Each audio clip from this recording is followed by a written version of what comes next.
Before we talk about how to solve absolute value inequalities, I want to go talk about how to solve absolute value equations. So go down to the bottom of your paper and put Roman numeral 5, solve absolute value equations. And I want you to recall that saying the absolute value of x is equal to a is equivalent to saying x equals a or x equals negative a. So the rule says if you have the absolute value isolated on the left, and you have that the absolute value equals a number, you can take away the absolute value signs by saying x equals a or x equals negative a. So let's go to look at an example. Go solve the absolute value of 2x plus 7 equals 15. If I want to get rid of the absolute value symbols, it's isolated, so I just get rid of them. 2x plus 7 equals 15. Then I have to say or 2x plus 7 is equal to the opposite of 15. Go solve them both. Subtract 7 from both sides. I get 2x equals 8. Dividing by 2, I get x equals 4.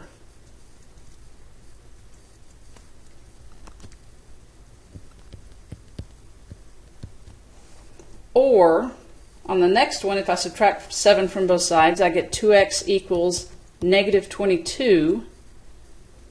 Dividing by 2 on both sides, I get x equals negative 11. So I have two answers. X can be 4 or x equals negative 11. If you have an absolute value equation, chances are you're going to be looking for two solutions. Let's go do another example.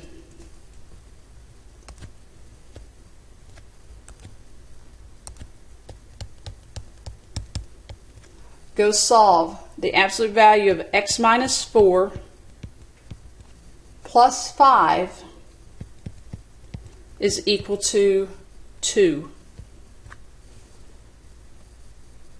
Is the absolute value isolated on the left? And the answer is no. So I need to isolate it first. Subtract 5 from both sides. I get the absolute value of x minus 4 is equal to negative 3.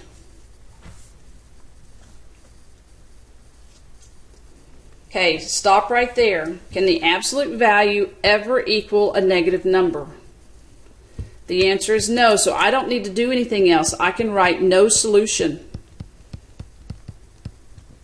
And I'm going to make myself a note and say it's because it's equal to a negative number. The absolute value of anything can never ever be negative. Okay, let's go back up to your Roman numeral 4. Let's talk about how to solve absolute value inequalities. Remember that to get rid of, with the equation, we said x equals a or x equals negative a, right? Okay, if you have a less than, absolute value of x is less than k. To get rid of it, you say x less than k. You just take away the absolute value sign. Then you have to write negative k less than on the left. It becomes a compound inequality. Again, if you have less than, you take away the absolute value signs by writing that compound inequality. If you have greater than, you're going to take away the absolute value and just say x bigger than k. Then you have to say or x is less than negative k. That's just the rule, guys. If it's a greater than, you have to say x greater than k or x less than negative k.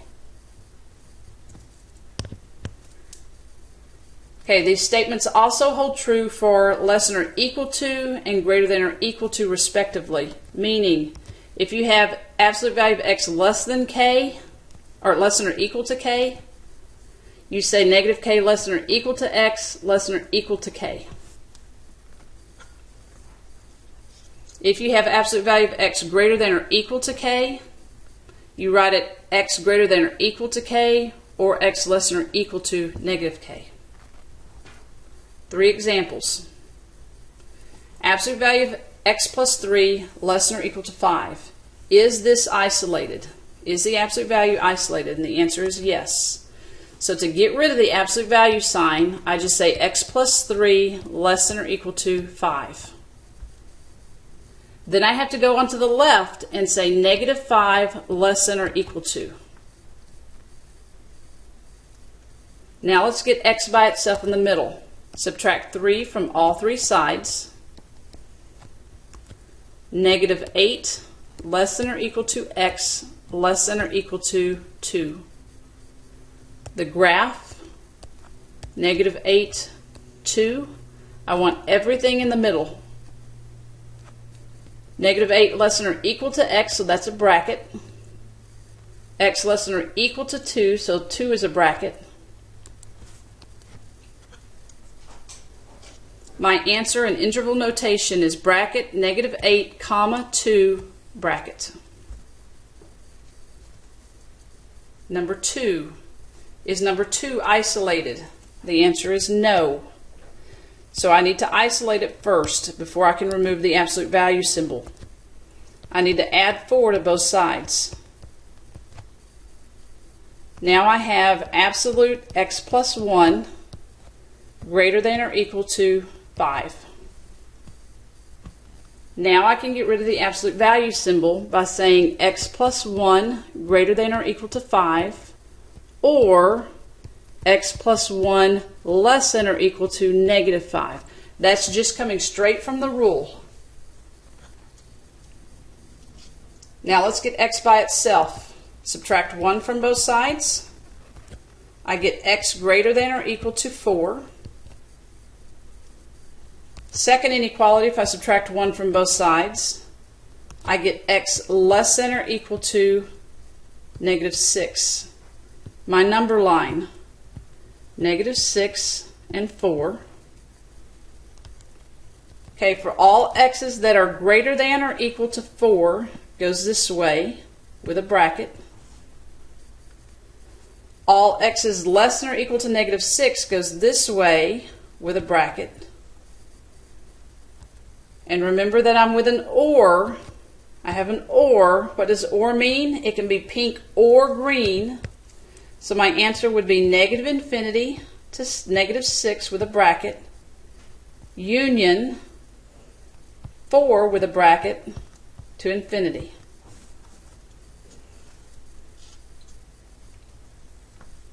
Last one. Number 3, 4 times absolute x minus 5 greater than negative 2. First thing I need to do is isolate. So I want to divide both sides by 4. I get absolute value of x minus 5 bigger than negative 1/2. It's a greater than, so to get rid of the absolute value, I say x minus 5 greater than negative 1/2 or x minus 5 less than positive 1/2.